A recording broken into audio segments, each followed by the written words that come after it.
Hi everybody, Laura here. Thank you so much for joining me today. I'm excited to be a part of Pinkfresh Studios' August release blog hop, and I have a couple of fun projects to share with you using some of these fantastic new August release products. So my first card, which I think is kind of simple. Simple is always my favorite. I'm going to start with this new background stamp. It's called Blushing Floral.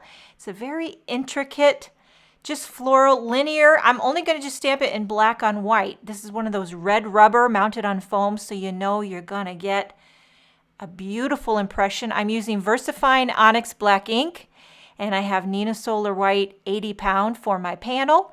I stamp it. Look at the detail. Forget about it. I didn't want to do anything more to it. I'm just leaving it black and white. For the sentiment, I'm using these new alpha dyes, which are fantastic. This one here is Leah's Uppercase, and I love the serif on a few of the letters, but it can be a little much if you try to spell out a whole word with all of those fancy uppercase. So I'm going to combine it with Heather's Lowercase alpha dye set. I think it's the same font, but they're just basic alpha dyes. This is Leah's Lowercase. See all the fancy serifs, which are fantastic, but when you try to spell out a whole word, it can get a little much. So there they are side by side, Leah's and Heather's. I think it's the same font, but just little extra on Leah's. So I picked out some solid color cardstock. These are a combination of Concord 9th and the Stamp Market. I love solid color. I think you already know that, right? So, okay, so this one here, I believe this is Peacock by Concord 9th. And I just love that T. That Leah's Uppercase die set has that gorgeous T. I'm spelling out thank you. So the T is from Leah's Uppercase and all the rest are from Heather's Lowercase.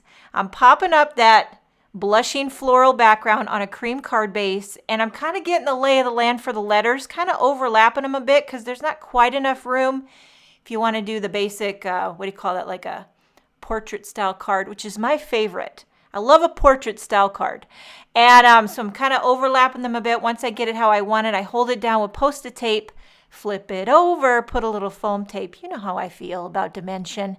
It just makes it pop off. You get the shadows. I do the same thing for the U. Again, those are using Heather's Lowercase dies with more solid color cardstock. And there you have it. I mean, look at that. I love the pop of gold alphas on top of the black and white floral, a few sparkling clear sequins to finish it off. I think it's very simple, but very effective. Okay, moving on to card number 2.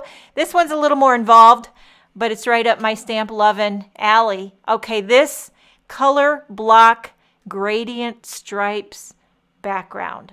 Forget about it. Okay, so I'm lining this up on my MISTI. Again, you know these are red rubber mounted on foam. So you take out that MISTI insert and you put it right on your base.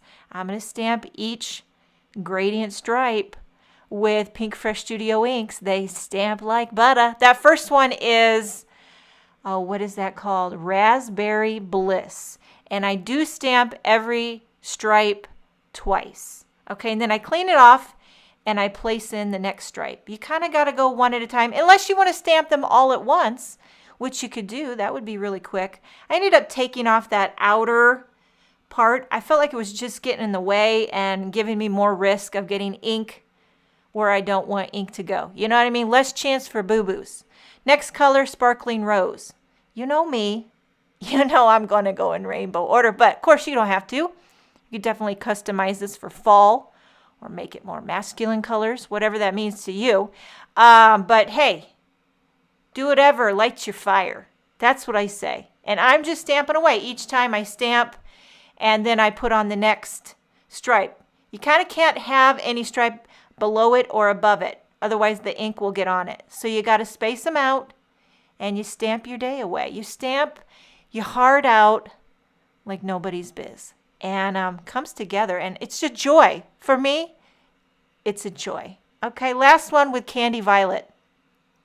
That looked a lot faster than what it actually is, but you know how I like to over-edit my projects. Okay, I'm going to stamp a floral. This is the new Sending Love and Hugs. One of those multi-step stamping stamp sets. So I stamped the first base of the floral with, what is that, ballet slippers. And then I'm doing the next detail with sparkling rose, just to give it that little zhuzh. Now I'm going to die cut this before I stamp the leaves, because I found if I die cut it first, then I get the right placement for the leaves. I have been known to stamp my leaves and then it doesn't line up with the die. So I found if I die cut it first, stamp it second, I have, I don't know, less regrets. You know what I'm saying? Okay, stamping this one with fresh pear. And then I'm going to go ahead and stamp a sentiment right on this floral bouquet. This is a sentiment from Every Good Thing. And I love the font on this, the way it's just arranged. I stamped it right on top of that bouquet. I'm popping up my color block gradient stripes background, popping up my Sending Love and Hugs bouquet with the sentiment, and then a few sparkling clear sequins again to finish this off. I love this stripes and floral. You know how they go. There you have it. 2 cards using the new August release with Pinkfresh Studio. Make sure and check out the rest of the blog hop for amazing inspiration. I hope you enjoyed this video. Thank you so much for joining me today. Have a wonderful day, and I will see you next time.